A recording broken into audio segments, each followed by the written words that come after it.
Rev up your engines!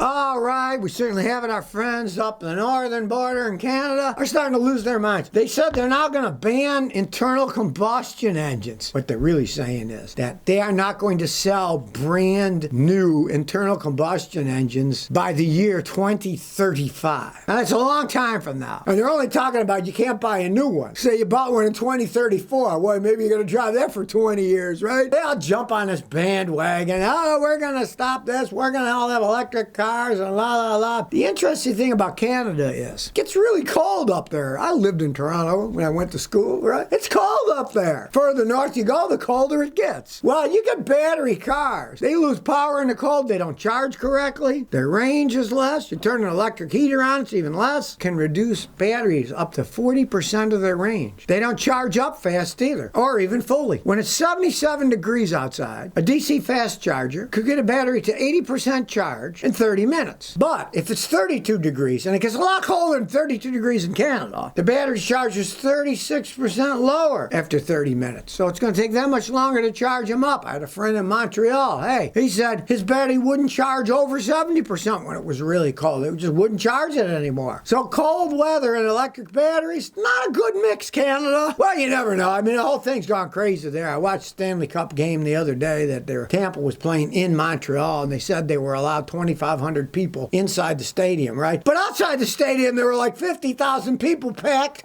all together. I mean, what the heck is the difference? People have lost their minds up there. Come on, Canadians, get your heads back into reality here and stop living in a fantasy world that you're all going to be driving electric cars in a few years. It's not going to happen, especially in a colder climate, because not only do they not charge right, they don't last long, you got to use the heaters, and they're electric heaters using battery power. Let's face it, it's not that smart of an idea up there. But they say, oh, they're going to ban the sales of internal combustion engines by 2035. Well, we'll see what happens, but hey, I'm not holding my breath.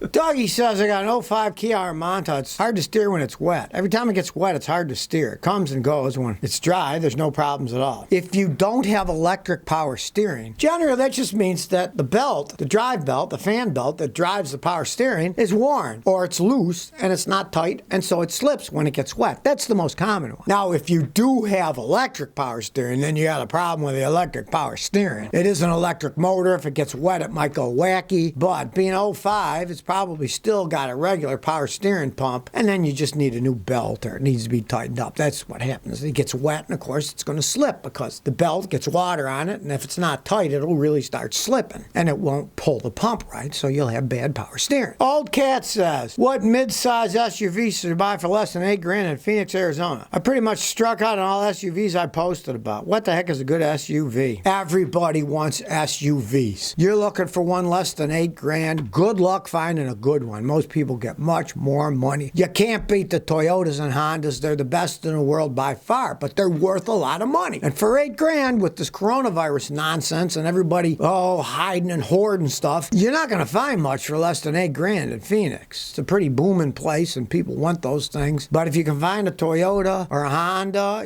what size do you want? You want a RAV4, you want a Highlander, you want a CRV, decide what size you want. They're all well made, the Toyotas and the Hondas. I personally would stay away from a used hybrid because they can get expensive to fix as they age, but just normal gasoline ones, take your pick. You're just going to have a hard time finding one. The market's gone nuts, and everybody and their brother wants an SUV. BMW 11 says, should I change the oil pan when I replace the gasket? I got a BMW, and I'm changing the oil pan gasket. The old one seems okay. Should I change it? Well, if it's not bashed and broken, no. It'd be stupid. It cost a fortune on a BMW to begin with, but they're just solid metal, so, they're not cracked, they're not leaking, leave them alone. If the gasket's leaking, go ahead, but as long as when you take it off, clean it, look at it with flashlights, see if there's cracks and stuff, but generally, as long as they're not bashed on the bottom and bent and broken, they're perfectly fine. Just put a new gasket on and also put a new O-ring on your oil pan plug. BMWs are stinky about that. Every time you change the oil, put a new gasket on it, otherwise it might start dripping, or it might not tighten right, and then if it falls off and your engine blows up, you'll wish you had bought that $2 gasket. GH says, I got a 2015 Hyundai. It doesn't stop right. 4 or 5 times in the last year, I stepped on the brake, nothing happened. It went all the way to the floor. It did finally stop. The fluid level's good, and the dealership said, oh, I'm crazy, it's in my head. All right, well, That's pretty much typical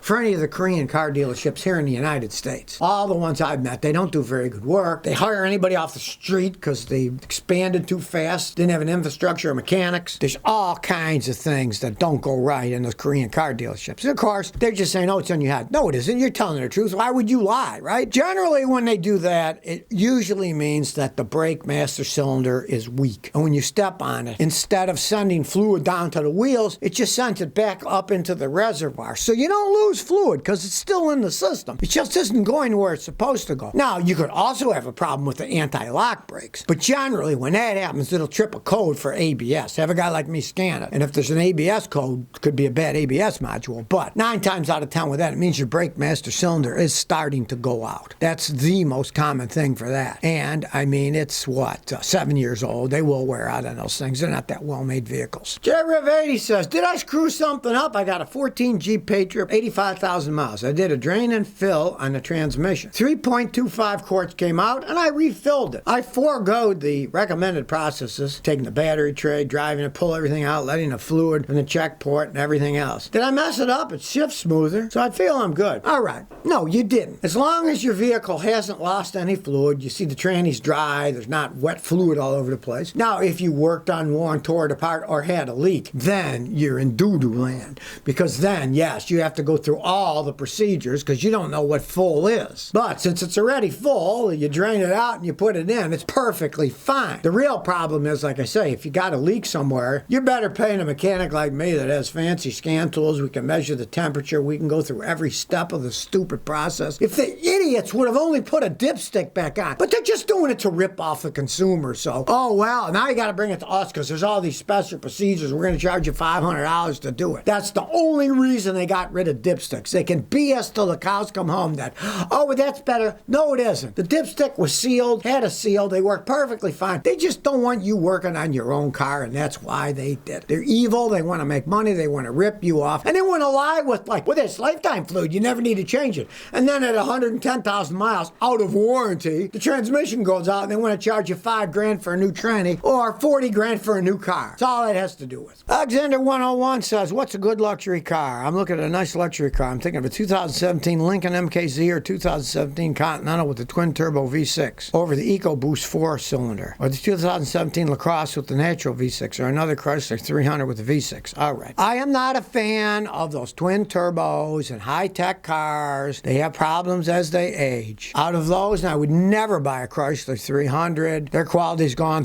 I would actually buy the 2017 Buick LaCrosse that has a naturally aspirated V6. They're fine with a naturally aspirated V6 and an automatic transmission. Those are decent vehicles. The other ones, no. The Lincolns, they're perfectly fine when they're new, but you're getting them used. And the higher the mileage, they get expensive. And with those twin turbo V6, no, they have problems as they age. I would get the naturally aspirated 2017 LaCrosse. And that might last quite some time. They don't have all that high-tech crap that a twin turbo GDI system has on it. A guy just got arrested in California for putting a Starlink dish on a hood of his Toyota Prius so he could get internet connections. He's driving down the road with it in the front, and the cops pulled him over and said, you can't do that. He says, that's blocking your view. He says, well, it really only blocks my view when I make right-hand turns because he had it on the passenger side of the hood. But people lost their minds. The guy said, well, I do business and I need a solid internet connection, so I got my satellite dish I bolted on the front of the hood of my car. It'd be bad enough if he put it on the roof, okay? If you put it on the roof, yeah, it's a danger it might blow off. But if he really had it fastened on tight, okay, but this guy put it on the hood. So the California Highway Patrol, rightfully so, pulled him over. I'm sure they made him take it off before he drove back down the road, too. And in California, man, they got some real funky laws, too. I mean, they go really far. It's even against the law in California to have a handicap placard hanging under your rearview mirror while you're driving the car. They have to, by law, put it down in the seat of the glove box, and when you actually park, put it up under there. You can't drive around in California with it down. They have gotten that far in California over controlling people. You can't even drive around if you're handicapped. TV reception, internet, radio dish on the front hood of your car, that's kind of a no-brainer. Nobody should do that. But that's how dumb people have gotten. The guy thought, oh yeah, it seems like a good idea to me.